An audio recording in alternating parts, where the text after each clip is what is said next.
वेद मंत्र के माध्यम से हमने प्रार्थना की है कि हे प्रभु, आप मेरी मन और बुद्धि को पवित्र करें। और वो मंत्र है यजुर्वेद का 19वें अध्याय का 39वां मंत्र है, प्रसिद्ध मंत्र है। और ये पवित्रता के लिए है कि परमात्मा से पवित्र होने की प्रार्थना है। क्या मंत्र है? पुनन्तु मा देव जना पुनन्तु मा देव जनाः पुनन्तु मनसा धियः पुनन्तु विश्वा भूतानि जात वेदः पुनेहि मा। बहुत सरल शब्दों में पुनन्तु का मतलब है पवित्र करें, प्रार्थना। पुनन्तु का मतलब है पवित्र करें। किसको पवित्र करें? तो यहां स्पष्ट किया मां। मां का मतलब है मुझको। माम अहम आवाम वयम माम आवाम अस्मा। तो मां वैकल्पिक है, या मां कहो। वेद में मां का प्रयोग ज्यादा होता है, माम का कम होता है। लौकिक में माम का प्रयोग ज्यादा है। तो आप क्या कहेंगे? माम पुनन्तु, मुझको आप पवित्र कीजिए, मुझको पवित्र कीजिए।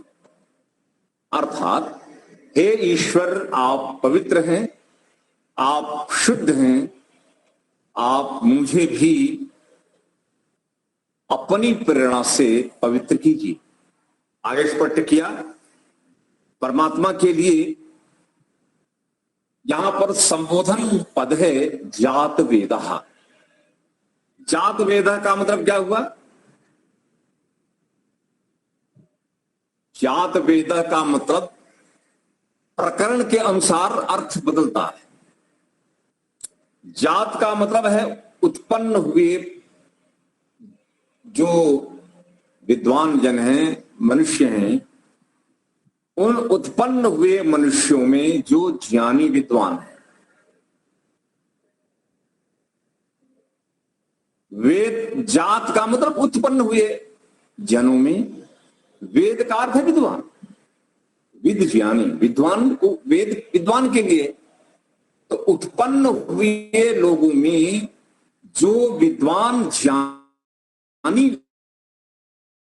लोग हैं, जिस प्रकार देवजनाः विद्वान लोग मनसा विज्ञान और प्रीति से मां पुनन्तु, मुझको पवित्र करें। यहां पर संबोधन विद्वानों के लिए कर दिया। आप सीधा ईश्वर के लिए कर सकते हैं। यहां पर ध्यान दें, यह संबोधन ईश्वर के लिए भी हो सकता है और विद्वानों के लिए भी हो सकता है, क्योंकि परमात्मा का नाम भी जातवेद है और विद्वान का नाम भी जातवेद है, और अग्नि का नाम भी जातवेद है, बिजली का नाम भी जातवेद है। और ये सारा ब्रह्मांड जो आपके सामने वर्तमान, ये भी जातवेद है। तो यहां पवित्रता का प्रकरण है।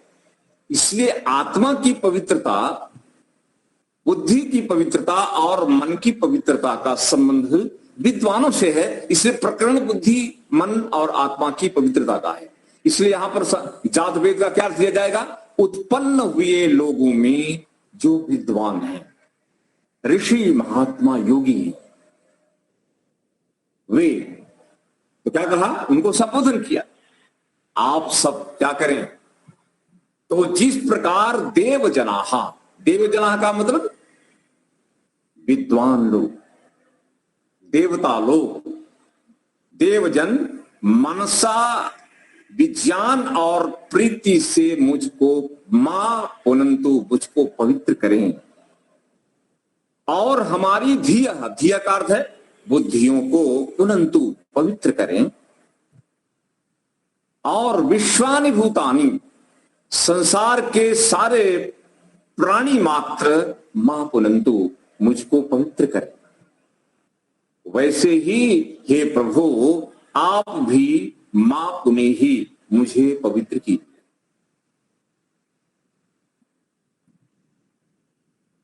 मुझे पवित्र कीजिए। मेरी अपवित्र बुद्धि और मन दोनों में मलिनता है। शौच नियम का पालन करने से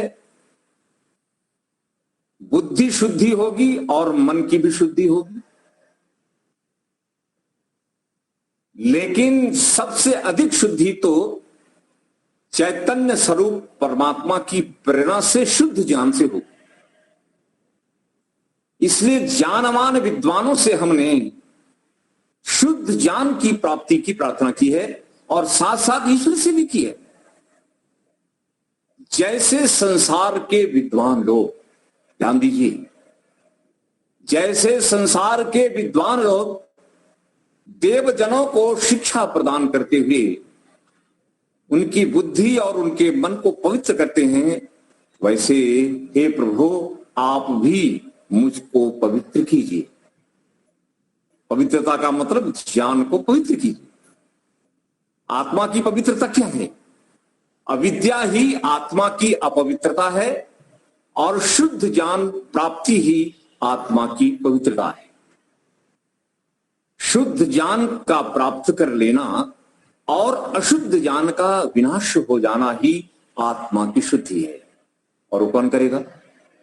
या तो विद्वान करेंगे या तो ईश्वर करेंगे। विद्वानों के उपदेश से ज्ञान प्राप्ति होती और आत्मा मन बुद्धि शुद्ध होते हैं। ऐसे ही परमात्मा की सीधी प्रेरणा से भी आत्मा के अंदर शुद्ध ज्ञान उत्पन्न होता और वो शुद्ध ज्ञान मन के अंदर भी संस्कार के रूप में जमा होता है। तो इस प्रकार मन की शुद्धि, बुद्धि की शुद्धि और आत्मा की शुद्धि ट्रायंगल है, ये त्रिकोण है। बाहर के विद्वान से भी तीनों की शुद्धि होगी और परमात्मा के द्वारा भी हमारी शुद्धि होगी। जब हम ईश्वर की उपासना करेंगे, ध्यान करेंगे, तब हमारे मन, बुद्धि और आत्मा में परिशोधन होना है, शुद्धि होगी। इस प्रकार से देखें तो पवित्रता की कामना। अब जो अगला नियम है, अगला नियम है संतोष का। ध्यान दीजिए, शौच के बाद संतोष आता है। अब संतोष क्या है? संतोष का पालन करने वाला, अर्थात जो पूर्ण संतोषी है, विशेषण लगाइएगा, जो पूर्ण संतोषी है अर्थात पूरी तरह से जो संतोष का पालन करना है, उसको क्या मिलेगा? तो ऋषि क्या कह रहे हैं, क्या मिलेगा? संतोषात् अनुत्तम सुख लाभा। ले असंत, अब इसको जरा अर्थापत्ति कर दीजिए। असंतोषात्, अब संतोषात् को आप क्या कर देंगे? असंतोषात्, जरा उल्टा सूत्र बना दो अर्थापत्ति से। संतोषात् अनुत्तम सुख लाभः, असंतोषात् क्या होगा बोलो? निकृष्टतम दुख लाभ। चलो, निकृष्ट कक्षा का दुख मिलना है। असंतोषी सुखी कभी नहीं हो सकता, सदा दुखी रहेगा। संतोषी सदा सुखी, असंतोषी सदा दुखी। संतोषात् हेतु बताया, अगर आप संतोष का पालन कर रहे हैं तो ध्यान दो, आपको अनुत्तम सुख मिलेगा। अनुत्तम का मतलब सांसारिक सुख से कई गुना ज्यादा सुख मिलेगा।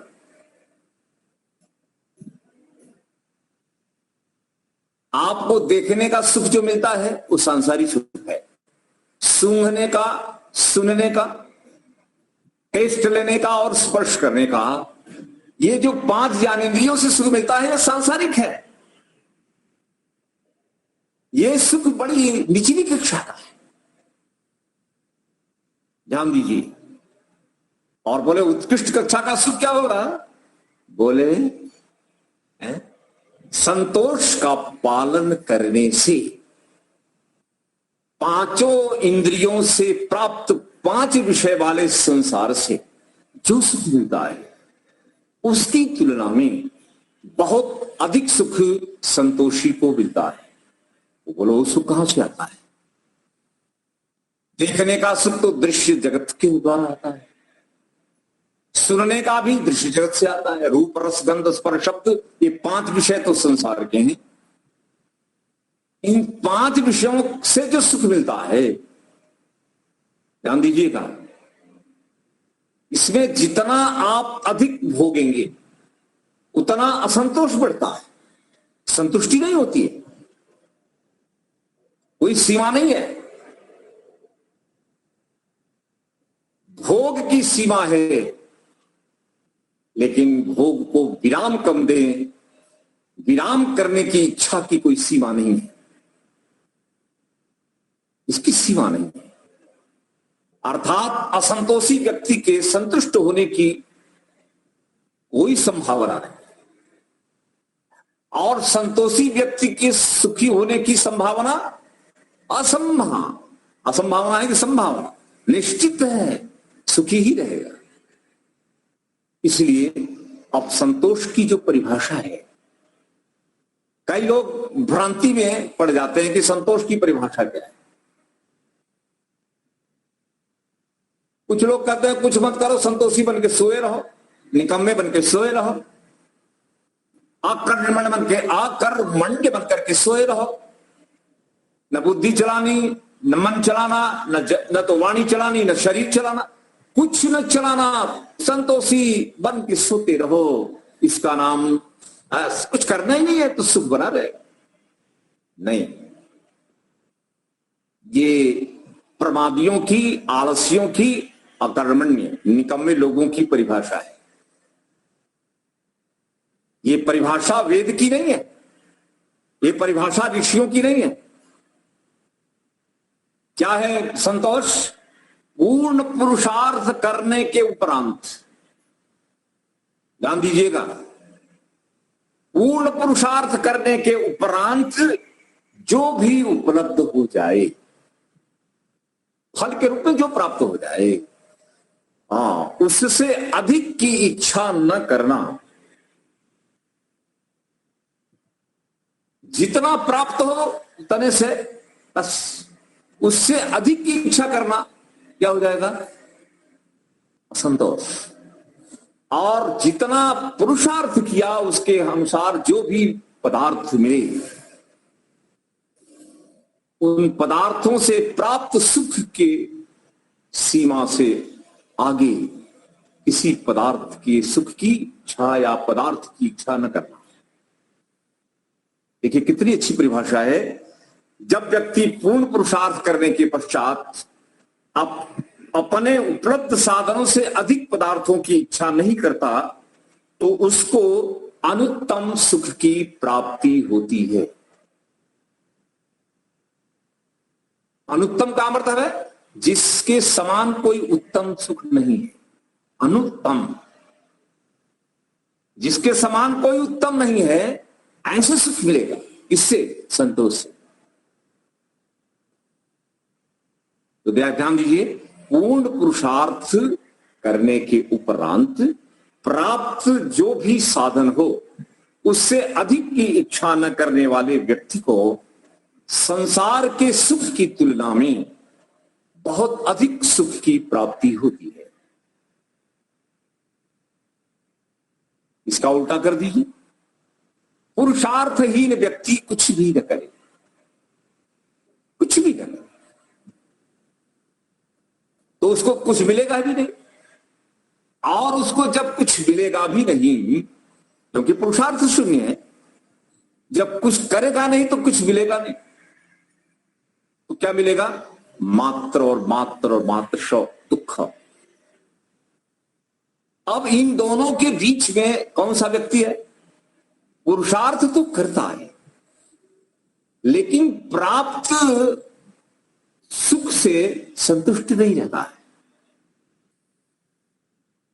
उससे ज्यादा की इच्छा करता है।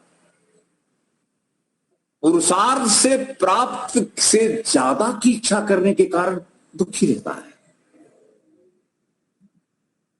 तो असंतोष दुख का कारण हो रहा है, सच्चे अर्थ में संतोष सुख का कारण हो रहा है।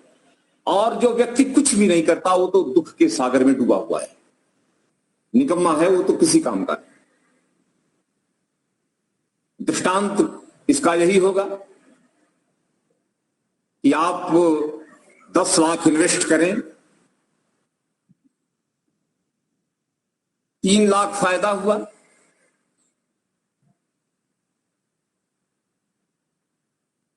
3 लाख की जगह पर 2.5 लाख का फायदा हुआ, 50,000 का नुकसान हो गया। पुरुषार्थ से 50,000 फायदे में नुकसान हुआ है, नुकसान नहीं हुआ है। फिर भी सोचने की शैली क्या है, 50,000 का नुकसान हो गया, दुखी हो गए। फायदे में हुए नुकसान से दुखी है, असंतोष। जबकि संतोष क्या कह रहा है, कोई बात नहीं, जो मिला है पुरुषार्थ से, उससे जो भी सुख प्राप्त होगा, बस उससे अधिक की इच्छा हम नहीं करेंगे। जितना किया उतना मिला, बात खत्म। उससे अधिक की इच्छा करके दुखी हो गए। हमारे बच्चे हैं ना, 90% लाते हैं, थोड़ा सा अधिक और मिल गया होता तो अच्छा था। अब प्राप्त 90% का सुख नहीं ले रहे हैं। जो नहीं प्राप्त है ना, वो क्यों नहीं मिला इसकी इच्छा से दुखी। ज्यादा मिल गया होता तो अच्छा रहता। जो मिला है ना उसका सुख नहीं ले रहा है। ये है negative way of thought, negative way of thinking. ये नकारात्मक सोच। पॉजिटिव सोच कहती है कि जो मिला उसमें मस्त रहो, नहीं मिला तो और कमाएंगे, कोई बात नहीं, कहां कहां गलतियां हुई हैं उनको ठीक करेंगे और फिर से लाभ को बढ़ाएंगे, कोई बात नहीं, मस्त रहेंगे, खुश रहेंगे। संतोष के पालन करने वाले व्यक्ति के चित्त में कभी भी मलिनता नहीं आती, चित्त में एकाग्रता बनी रहती है। और यम नियम के पालन का प्रयोजन ही है चित्त को निर्बल बनाए रखना, मन को शुद्ध बनाए रखना, मन को एकाग्र बनाए रखना, मन को हमेशा निर्बल बनाए रखने के लिए ही यम और नियम का पालन है। जो लोग संतोष का पालन नहीं करेंगे, उनके चित्त में मलिनता बनी रहेगी, सदा दुखी ही रहेंगे, कभी सुखी नहीं हो सकते। इसलिए ऋषियों ने कहा संतोष का पालन करो। संतोषी नर सदा सुखी। कई बार इसका उल्टा अर्थ मैंने कहा ना, कुछ करना नहीं और निकम्मेपन का एक काल्पनिक सुख लेकर के बैठ जाना, ये तात्पर्य ऋषि का नहीं है। पूर्ण पुरुषार्थ करने के पश्चात उपलब्ध साधनों से अधिक की इच्छा करना, अधिक की इच्छा करना क्या हो गया, असंतोष। और अधिक की इच्छा न करना संतोष। और इसका फल क्या मिला, अनुत्तम सुख लाभा। संसार की तुलना में आपको आंतरिक मानसिक सुख मिलेगा। वो सुख लौकिक पदार्थों से प्राप्त सुख की तुलना में अनेक गुणित अधिक होगा। और वो सुख क्या है, सत्व का सुख, मानसिक है, स्पिरिचुअल है, मटेरियलिस्टिक नहीं है, वो स्पिरिचुअल सुख है। संतोष का पालन करने वाले व्यक्ति को आध्यात्मिक सुख मिलता है, सुख रिलेटेड टू सत्व, related to pure mind, pure चित्त। प्योर चित्त के अंदर सत्व है, उसी सत्व का सुख उसको मिलता है। किसको, संतोषी को। देखने, सुनने, सूंघने, खाने पीने, मजा लेने और टच करने का सुख कुछ भी नहीं है संतोष से मिलने वाले सुख की तुलना में। संतोष का पालन करने वाले व्यक्ति के मन में प्रभु की प्रेरणाएं उठती हैं और ईश्वर की प्रेरणाओं से चित्त के अंदर उपस्थित सत्व के जो कण हैं वो आंदोलित होते हैं और उनका आंदोलन इतना सुखदायी होता है कि आत्मा को ऐन्द्रिक विषयों की तुलना में कई गुना अधिक सुख मिलता है। वह सात्विक सुख है। संतोष का पालन किया तो सत्व के सुख की वर्षा प्रभु की प्रेरणा से संतोष पालन करने वाली को मिल गई। स्पिरिचुअल है। मन से प्राप्त सुख आध्यात्मिक होता है, जो बाहर से नहीं है, अंदर से है। अंतःकरणेन, शुद्ध अंतःकरण से प्राप्त सत्व का सुख संतोष के पालन के बाद मिलता है। संतोषी पुरुषार्थी होता है और पुरुषार्थ करके जो मिला उस मस्त है। तुलना नहीं करता, वो कंपैरिजन नहीं करता कि उसके पास इतना मेरे पास कम है। तुलना बहुत बड़ा दुख है। मेरी मेहनत से मुझे जो मिला बस वही मेरा है, इसके अतिरिक्त सब कुछ मिट्टी है। मेरे लिए सब मिट्टी के तुल्य है। भले ना लोगों के पास अरबों खरबों धन हो, सोना हो, चांदी हो, हीरा हो, विलासिता के सामान हो, मटीरियल, कोई मतलब नहीं है। मेरी मेहनत का जो मुझे मिला वही रत्न मेरे आनंद सुख का कारण बनेगा, शांति और एकाग्रता का कारण बनेगा। मेरे पास ये नहीं है, मेरे पास वो नहीं है, मेरे पास वो नहीं है, इतनी मेहनत की इतना ही मिला, रोने लगे। इतनी मेहनत की इतना ही मिला, बाकी मिला होता तो अच्छा होता। ये तरीका थोड़ी है सोचने का। रोने लगे, बस रोने बैठ गए। क्या सोचना है? अरे परिश्रम किया, प्रभु की कृपा से मिला, थोड़ा कम मिला और परिश्रम करेंगे और मिलेगा। जितना मिला बहुत है और मिलेगा। परिश्रम करेंगे और सुधार करेंगे। उस इन्वेस्टमेंट में कुछ कहीं गलतियां हुई, कुछ सुधारेंगे। इस प्रकार पॉजिटिव सोच करके वो बस रहता है और उसके जगह मिला है फिर भी दुखी है, रो रहा है। पूर्ण पुरुषार्थ के उपरांत प्राप्त पदार्थ से जो व्यक्ति अधिक की इच्छा करे वो असंतोषी सदा दुखी रहेगा। और इससे बिल्कुल विपरीत पुरुषार्थ से प्राप्त पदार्थों से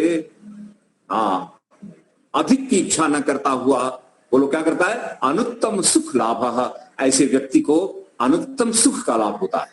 ये फल होता है। आप जब किसी भूखे को भोजन कराते हैं तो आपके अंदर जो सुख उत्पन्न होता है उस भोजन की तुलना में 16 गुना ज्यादा है। लोगों को लगता है कि हमने भोजन करा दिया तो भोजन का लॉस हो गया ना। भूखे व्यक्ति को भोजन कराने से जो आपको आंतरिक सुख मिला है वो सुख भोजन से प्राप्त सुख की तुलना में 16 गुना ज्यादा है। 16 गुना मानसिक सुख,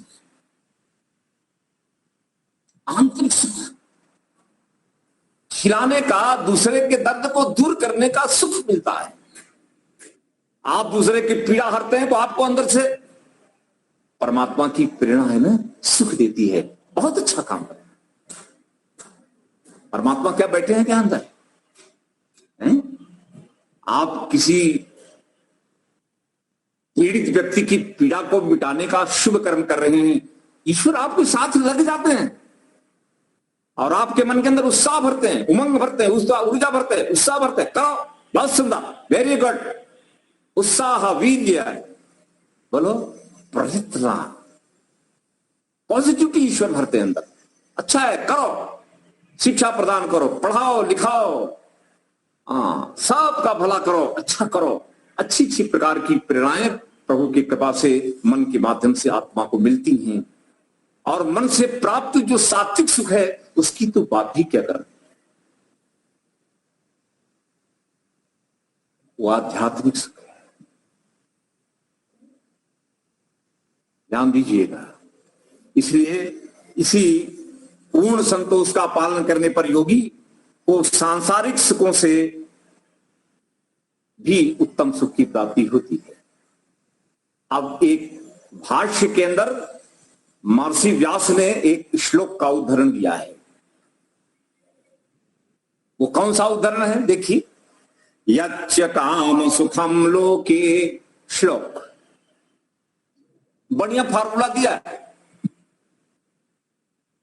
इस सूत्र का अभ्यास करें, प्रयोग करके देखें। क्या कर रहे हैं? यच्च काम सुखम लोके यच्च दिव्यम महत् सुखम, ध्यान दें। और तृष्णाक्षय सुखस्येते नार्हतः षोडशीं कलाम। क्या कहा? यच्च काम सुखम लोके, ध्यान दें। कामजन्य सुख जो संसार में मिलता है, हम कामना करते हैं, संसार के पदार्थों की कामना करते हैं और उनका सुख मिलता है। कामजन्य सुख संसार का है। और आगे क्या बताया? यच्च दिव्यम महत् सुखम, और जो महान स्वर्ग सुख है। स्वर्ग सुख का मतलब ध्यान दीजिए, संसार में है तो संसार का सुख मिल रहा है, उसको क्या बोलेंगे? यहां पर नाम दिया काम सुखम। और संसार में नहीं है, मान लीजिए आप शरीर छोड़ देते हैं, शरीर में रहते हैं तो भी, लेकिन शरीर छोड़ने के बाद इससे भी उत्तम माता पिता मिल गए, उत्तम व्यवस्थाएं आपको मिल गई, तो उसको क्या बोलेंगे? उससे मिलने वाला सुख बोला गया ना, वो दिव्यम महत् सुखम। इस जन्म में जो सुख मिल रहा है, जो मां बाप मिले जन्म से, उनकी तुलना में अगले जन्म के मां बाप ज्यादा महान होंगे। तो उनसे मिलने वाला सुख कैसा हो गया? यहां बोला ना, दिव्यम महत् सुखम। वर्तमान की तुलना में वह सुख ज्यादा दिव्य होगा, ज्यादा उत्तम होगा, महत् सुखम। वर्तमान में जो मिल रहा है, वो वर्तमान में कर्मों के कारण उत्तम जन्म मिलेगा, माता पिता मिलेंगे, धन धान सब कुछ मिलेगा, विद्या मिलेगी, सब मिलेगा, विद्वान मिलेंगे, समाज अच्छा मिलेगा, राजा अच्छा मिलेगा, सब कुछ अच्छा मिलेगा। उसको क्या बोला? दिव्यम महत् सुखम। दिव्य महत् सुख है। बोलो, ये जो लौकिक सुख है और जो इस जन्म के बाद उत्कृष्ट सुख आएगा, उन दोनों सुखों की तुलना में, अब देखिए तुलना की जा रही है, उन दोनों सुखों की तुलना में तृष्णाक्षय सुखस्य, तृष्णा के नष्ट हो जाने पर प्राप्त होने वाला सुख, ध्यान दो, तृष्णा क्षय। तृष्णा का मतलब क्या है? लोभ, तरस, प्यास। सांसारिक विषयों के प्रति लालसा, लोभ, राग, भोगने की इच्छा, तृष्णा, प्यास लगी है। बोले, ये संसार के पदार्थों की तरस मिट जाए तो तरस के क्षय होने पर प्राप्त होने वाला सुख कैसा है? तो तुलना करते हुए क्या बोले? नार्हतः षोडशीं कलाम। तृष्णा के क्षय हो जाने पर प्राप्त होने वाला सुख काम सुख और दिव्य महत् सुख की तुलना में 16 गुना बड़ा है। 16 गुना बड़ा ज्यादा सुख है। तृष्णा में जो सुख मिला उसकी तुलना में तृष्णा क्षय हो जाने के बाद प्राप्त सुख तृष्णा काल के प्राप्त सुख की तुलना में 16 गुना ज्यादा है। यहां लिखा ना, षोडशीम कलाम न अर्हतः, अर्थात सुख का 16वां भाग भी नहीं। तृष्णा समाप्ति से प्राप्त होने वाले सुख के 16वें भाग के बराबर भी काम सुख और संसार और बोलो दिव्य महत सुख नहीं, 16वें भाग के बराबर भी नहीं। कहने का मतलब तृष्णा का नाश ज्यादा सुख देता है। तृष्णा क्षय हो जाने का मतलब आप संतुष्ट हैं।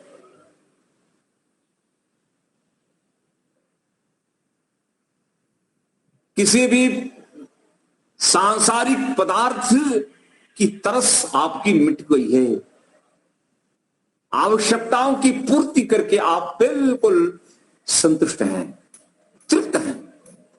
आप तृप्त हैं और विषय अतृप्त है, तरस रहा है, भटक रहा है। तरस तो मिटती नहीं है, तरस कभी नहीं मिटती।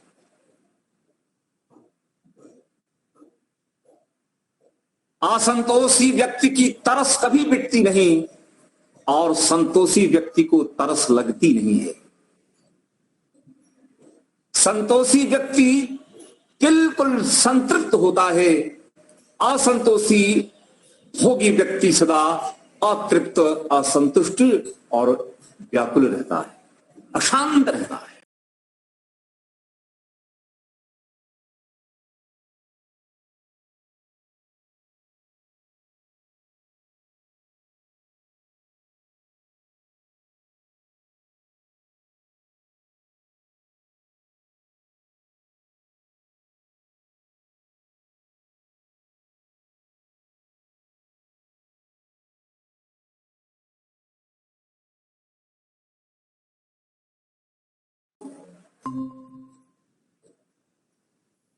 पानी पी लो तो समाधान होता है,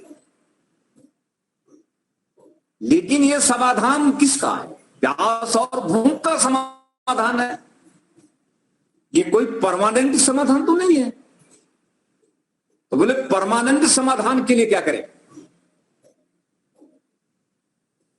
तो बोलो इसमें भोजन और पानी के अतिरिक्त कोई ऐसा द्रव्य है जिस द्रव्य की उपासना करके हम शाश्वत अर्थात दीर्घकालिक तृप्ति और शांति को प्राप्त करके सभी तरस से मुक्त हो जाएंगे, तरस मिट जाएगी। सांसारिक पदार्थों में तरस मिटाने का सामर्थ्य नहीं है और परमात्मा नामक द्रव्य को प्राप्त कर लो तो तरस लगने की कोई संभावना नहीं है। तृप्ति का अभाव मात्र ईश्वर को प्राप्त करने में है। इसलिए हम लोग समाधि की ओर बढ़ रहे हैं, और समाधि का मतलब है परमानेंट समाधान। ये तो टेम्पररी समाधान है। भूख लग गई तो भोजन कर लिया, 6 घंटे बाद फिर लगेगी। प्यास लगी तो पानी पी लिया, 2 घंटे बाद फिर प्यास लगेगी। ठीक क्या है? 6 घंटे के बाद फिर खाओ, 2 घंटे के बाद फिर पानी पियो, फिर शरीर को जीवित रखो, फिर नई शरीर ग्रहण करो। ये क्या है? We need permanent solution. हमको परमानेंट समाधान चाहिए। न तरस न भूख, कोई तरस नहीं चाहिए, तृष्णा नहीं चाहिए। बोलते तो संसार में है ही नहीं। मेटेरियलिस्टिक वर्ल्ड में कोई द्रव्य नहीं है जो आपकी तृष्णा को समाप्त कर दे। तृष्णा को समाप्त करने का सामर्थ्य एकमात्र ईश्वर में है, और जिसने वो धन पाया वो तृप्त हुआ। बाकी लौकिक धन, चाहे वो जड़ हो चाहे चेतन हो, चाहे जितना अर्जित कर लो, आपकी प्यास नहीं बुझेगी, आपका संतोष असंतोष बना रहेगा। जिसको हमारे यहां बोले ना, सिचुएशन नहीं आ रहा है, सचुएट हो गए पूरा का पूरा। जैसे पानी गर्मी में क्या होता है? धरती तरसती हुई धरती पर वर्षा जब बरसती है, वर्षा के मेघ बरसते हैं तो धीरे धीरे क्या होता है? पृथ्वी क्या होती है? सेचुरेट होने लगती है। और जब खूब अच्छी वर्षा हो जाती है तो पृथ्वी सेचुरेट होती है, ओवरफ्लो होता है। ऐसे ही हम तरसे हैं, प्यासे हैं, भूखे हैं, जन्म जन्म के भूखे हैं। हम उस द्रव्य की प्यास, ध्यान दीजिए, भूख लगने पर भोजन की, प्यास लगने पर पानी की, और तीनों प्रकार के दुख भोगते हुए ईश्वर की।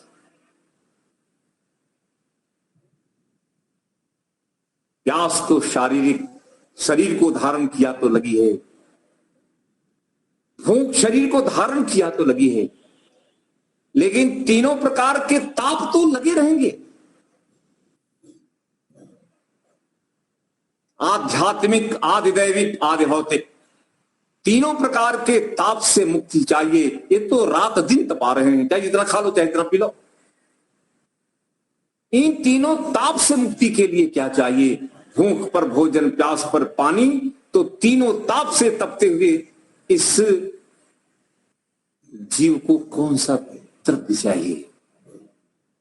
बोले वहां पर तो ईश्वर के सिवाय कुछ नहीं। ईश्वर मिल गए, तीनों ताप मिट गए, तरस मिट गए। सांख्य दर्शन के अंतर्गत महर्षि कपिल मुनि ने सूत्र बना दिया कि आपको अगर वास्तव में स्थायी समाधान चाहिए, टेम्परेरी नहीं, परमानेंट समाधान चाहिए, तो एकमात्र ईश्वर को प्राप्त करो, बाकी और कोई रास्ता नहीं। त्रिविध दुख अत्यंत निवृत्ति ही अत्यंत पुरुषार्थ।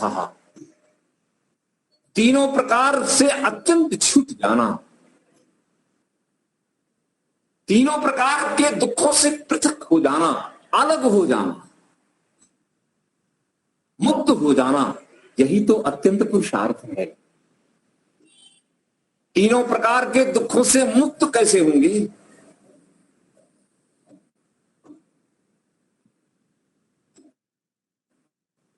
तो बोला क्या क्या रास्ता है? क्यों तीनों ताप लग रहे हैं और तीनों ताप को इनसे निवारण के लिए क्या करें? तो वहां कारण कार्य का उपदेश ऋषि करते गए और अंत में लिखा कि इन तीनों तापों के पीछे का कारण वहां लिखा कि अविवेक के समान कोई नहीं है जो आपको तीनों प्रकार का क्लेश दे रहा है। अविवेक का न काल है, न देश है, न अवस्थाएं बांध रही हैं, न काल बांधता, न देश बांधता है,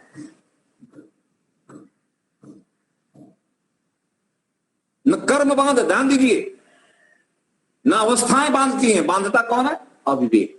अविवेक के समान आपके बंधन और दुख का कोई कारण नहीं है, कपिल मुनि। और यहां भी यही कहा, दुखस्य हेतु अविद्या अविवेक। और यही संतोष का जब पालन करेंगे तो क्या होगा? विवेक का जागरण है ये। विवेक का जागरण है तो क्या है? पुरुषार्थ करेंगे, धर्म पूर्वक पदार्थों का अर्जन करेंगे, जो लाभांश होगा उसी लाभांश से हम संतुष्ट रहेंगे, इससे ज्यादा की इच्छा नहीं करेंगे, क्योंकि इच्छा करना ही दुख का कारण है। इच्छा बनी रहे का मतलब तरस बनी हुई है। तरस क्यों मिटती नहीं? क्योंकि इच्छा बनी हुई है। इच्छा क्यों बनी हुई है? अविवेक। आपने पुरुषार्थ किया, मिला, जो मिला बस उससे ज्यादा इच्छा क्यों कर रहा है? उससे ज्यादा इच्छा क्यों की? आउट ऑफ प्रोपोर्शन क्यों गए? ये दुख का कारण है। कहा संतुष्ट कब होंगे? जब आप अपने पुरुषार्थ से प्राप्त धन से अतिरिक्त की कामना नहीं करेंगे, आप सदा संतुष्ट रहेंगे, आपको कभी तरस नहीं लगेगी। यही जीने की कला, सुख में रहने की कला है, आर्ट ऑफ लाइफ है। हम साइको दुख से बचना चाहते हैं तो एक विचार करने की शैली तो चाहिए।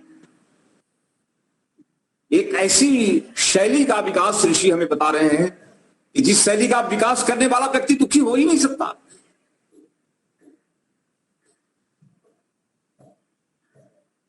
तरस्या जो, भूख लागी जो,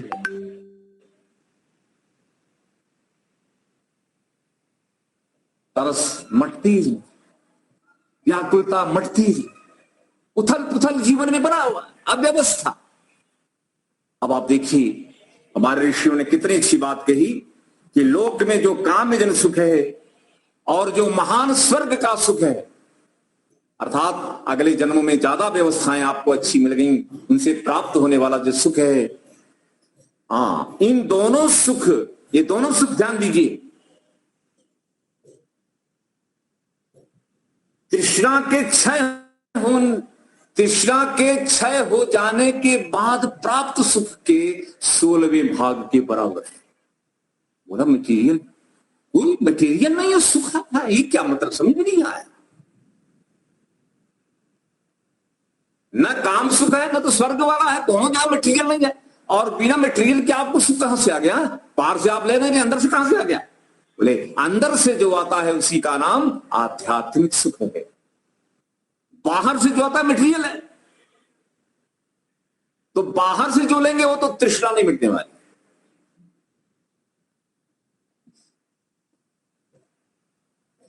और बाहर के प्रति तृष्णा समाप्त हुई तो अंदर वाला आएगा। बोले अंदर वाला आएगा तो क्या करेगा? तृष्णा को समाप्त करेगा, आपको शांत करेगा, बैलेंस करेगा, आपको संतुलित करेगा, समत्व में लाएगा,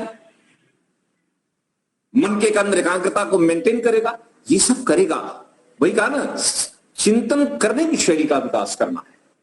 योग दर्शन हमें विचार करना सिखाता है।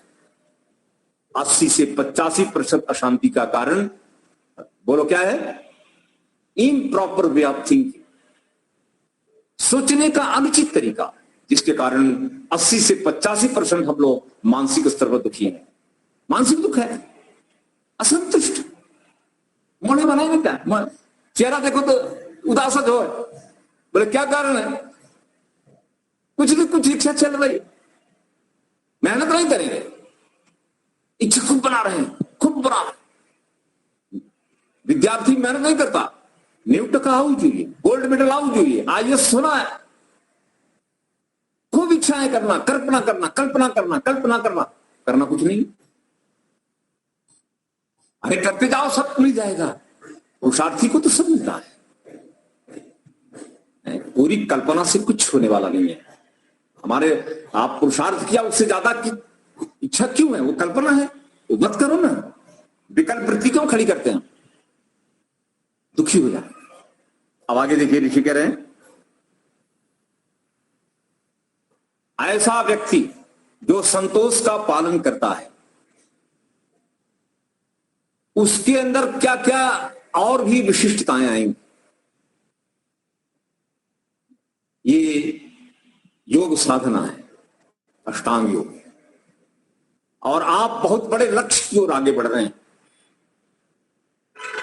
अगर आपके अंदर संतोष नियम का परिपक्व पालन करने का सामर्थ्य उत्पन्न हो गया है, तो निश्चित समझना आगे क्या होगा। आगे ऋषि बता रहे हैं कि संसार के प्रत्येक सुख को वो क्या देखता है? क्षणिक देखता है। बने हुए लौकिक पदार्थ से प्राप्त सुख मोमेंटरी है, उसकी आयु ही मोमेंट है। रसगुल्ला डाला, मोमेंट में खत्म। बोले कहां गया सुख? गायब।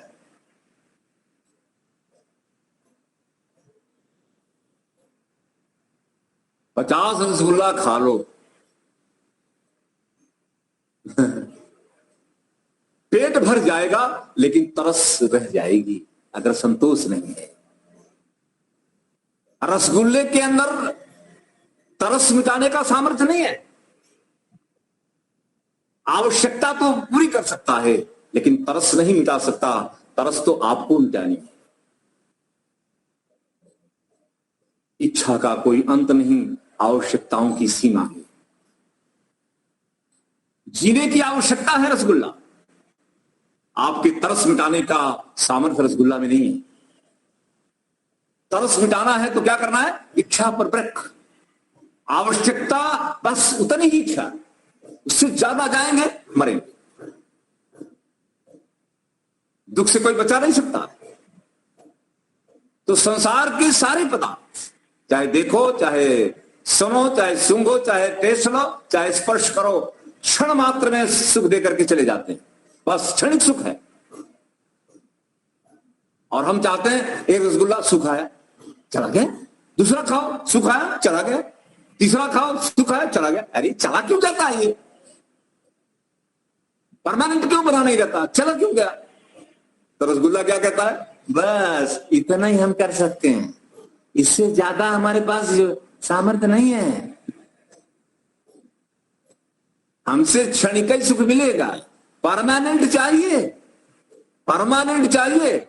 रसो वै सह सह ईश्वर रसः,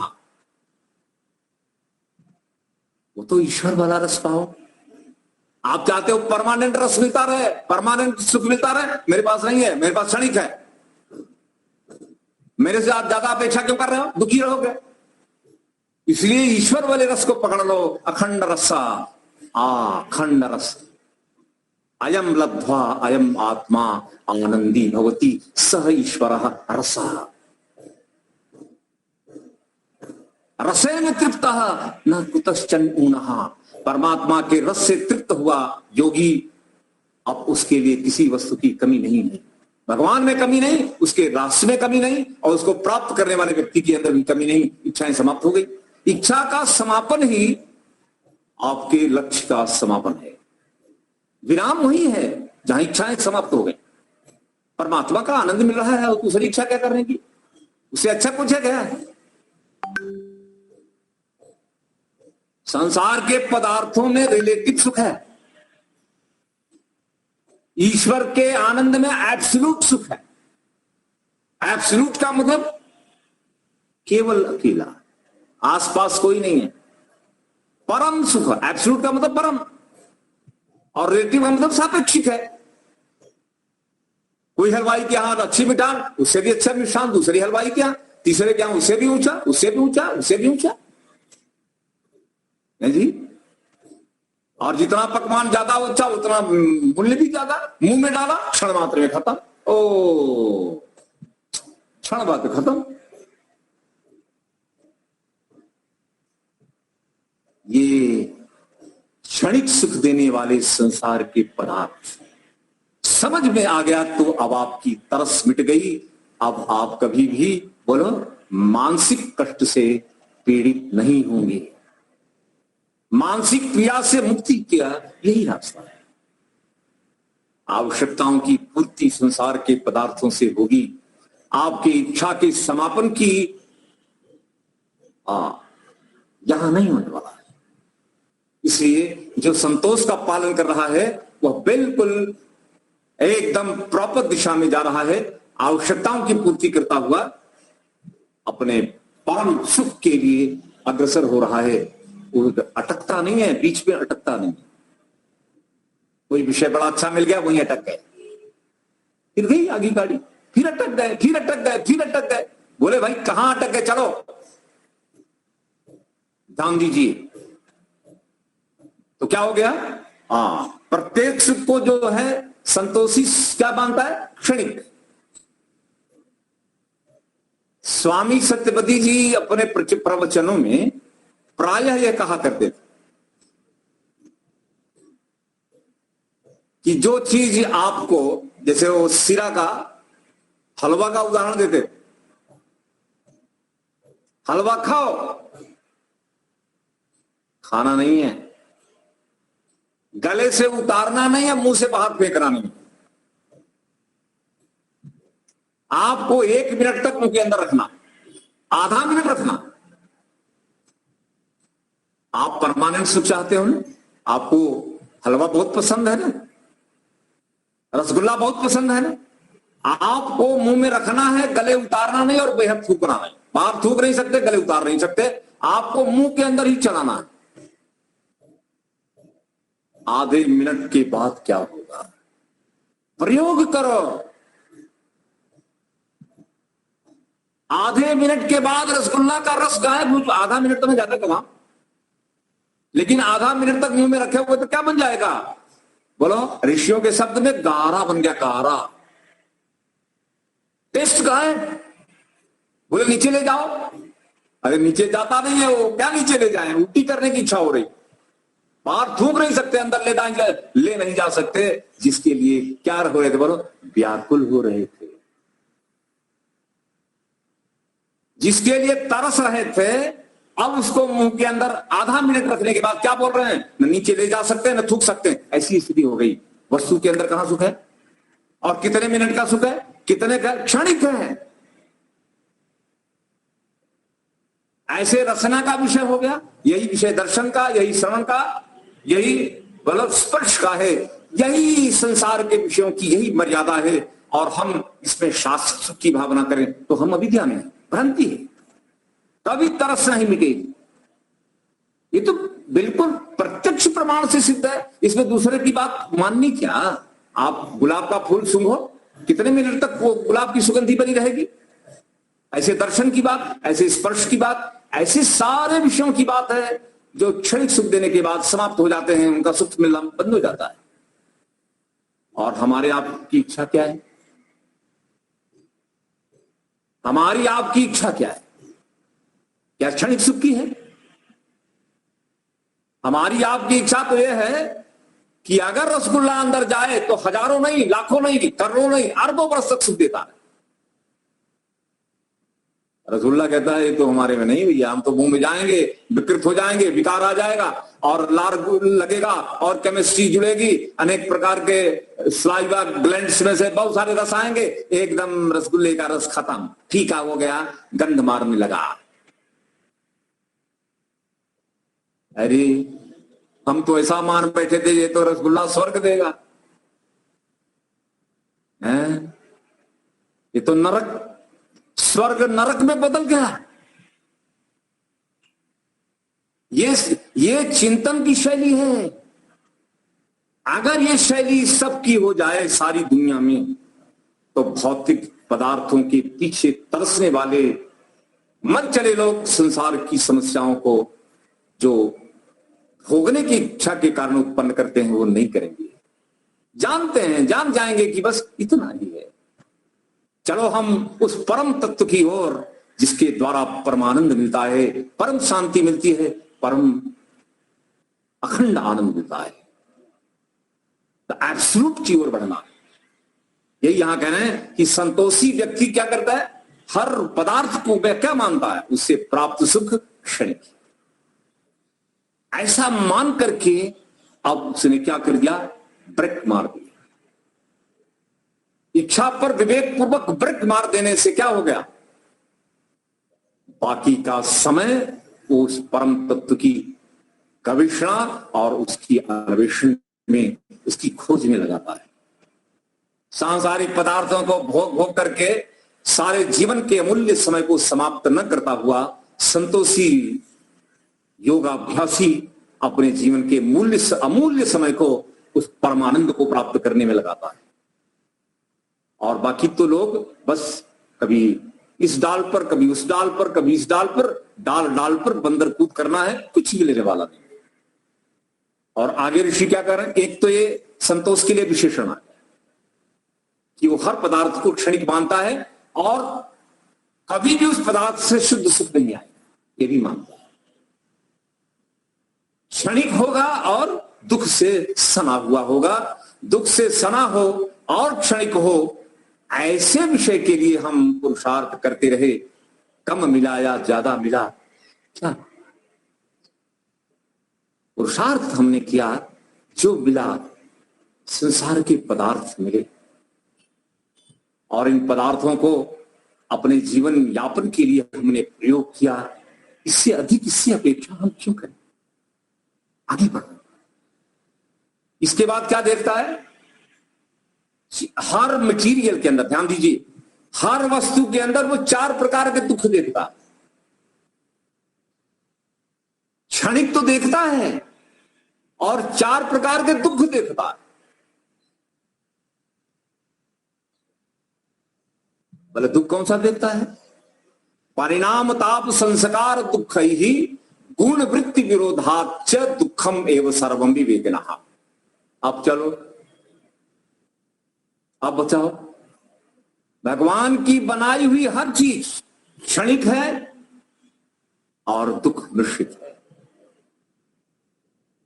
मनुष्य की बनाई हुई हर चीज क्षणिक सुख देने वाली और दुख से मिश्रित है।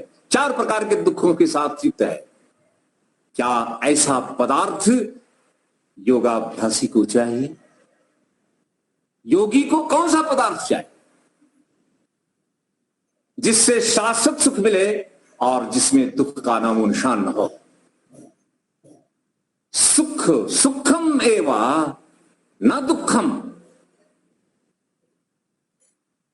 ध्यान दीजिए, सुखम एवा परम सुखम एवा दुखम नाम शेषण। दुख का नाम और निशान नहीं और आनंद ही आनंद है, आनंद ही आनंद है। उस द्रव्य की खोज कौन कर रहा है? यम नियम का पालन करता हुआ अष्टांग योग। संसार के प्रति अवहेलना करना ये हम नहीं सिखा रहे, लेकिन संसार के प्रति हमने इतना आकर्षण उत्पन्न कर दिया कि परम आनंद जिसको प्राप्त करने के लिए ये ऊंचे स्तर का मानवीय जीवन में मिला, उसके लिए हमने इसको नहीं लगाया। इस बात को लेकर के बात कही जा रही है। कई बार लोग कहते हैं कि आप संसार की अवहेलना करते हैं। बिल्कुल ईश्वर के सामने करेंगे। ईश्वर के सुख के सामने संसार के सुख किंचित है, किंचन है, कुछ नहीं है ये। जब ईश्वर की बात चलेगी तो संसार को हम अतुलनीय, अनुपम, अतुलनीय, अनुपम। भगवान का सुख अनुपम है। संसार के कौन से पदार्थ की उपमा परमात्मा से दी जाएगी? ये तो समझाने के लिए कहा जाता है। बाकी संसार के व्यक्ति और पदार्थ परमात्मा के आसपास ठहरते हैं क्या? किनको उपमा दें? लेकिन समझने के लिए मिलने वाला सुख क्षणिक है और 4 प्रकार के दुख से मिश्रित देखता है। कौन? संतोषी योगी। याद रखिए, कौन? संतोष परिपक्व हो गया। ध्यान दीजिए, पूर्ण संतोष का पालन करने वाला योगी कैसा हो गया? और आगे देखिए, ऐसे योगी के अंदर अब क्या परिणाम आएगा? ध्यान दीजिए, उसका किसी भी साधन में तृष्णा समाप्त हो गई।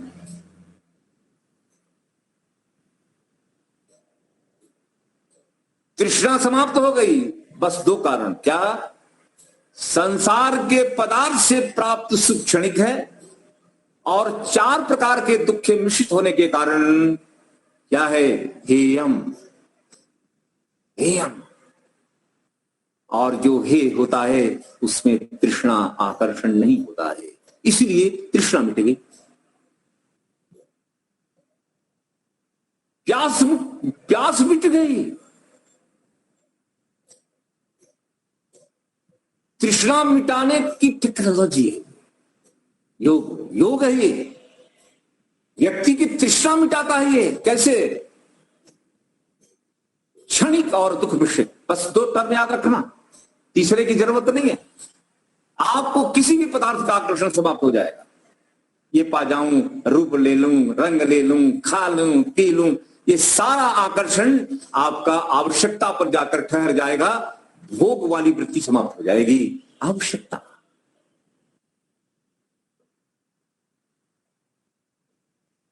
तृष्णा समाप्त हो गई। मृग तृष्णा। अंतिम बात कहकर के कक्षा को समाप्त करेंगे। मृग तृष्णा कैसी है?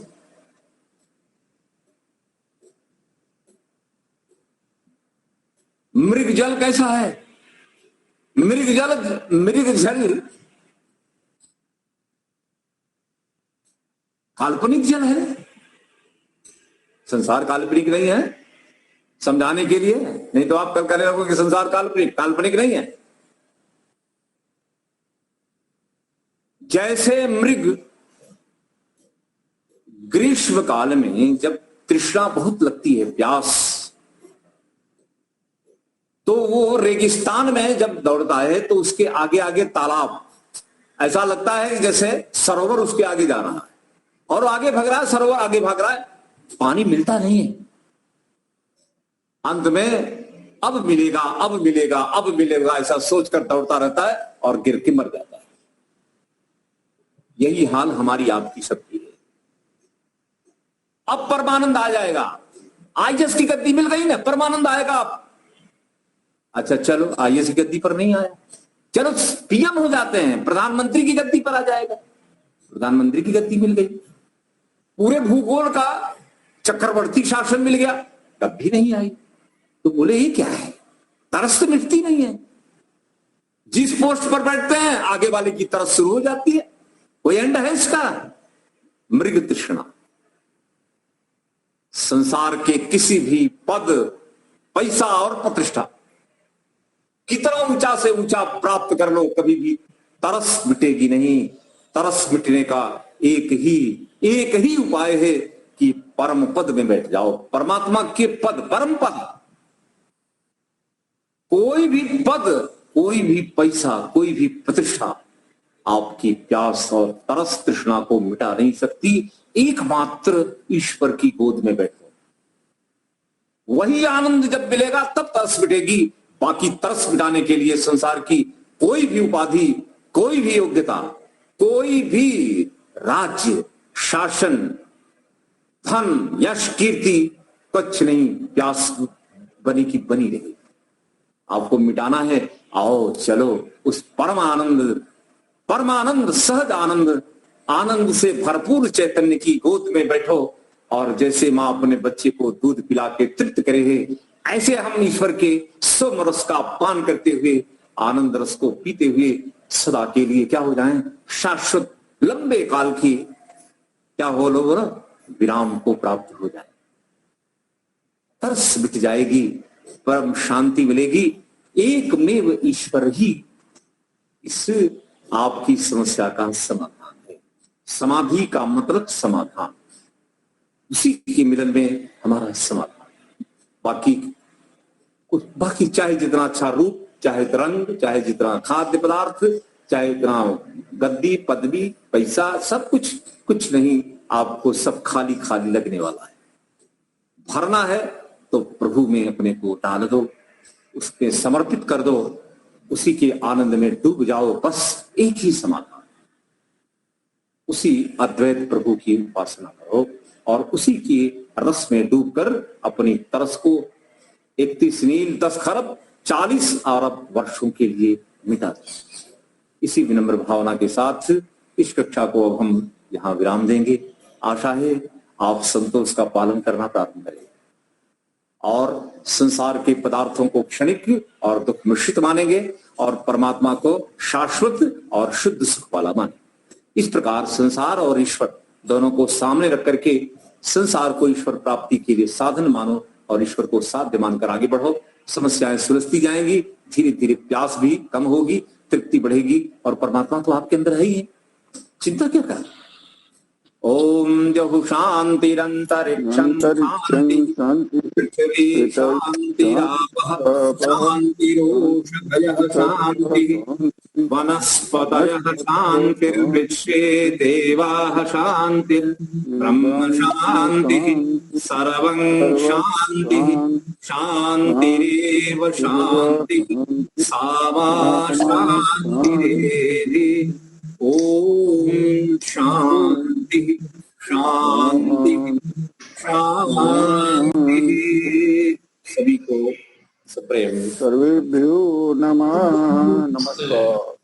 नमस्ते गुरुजी, नमस्ते। नमस्ते जी, नमस्ते।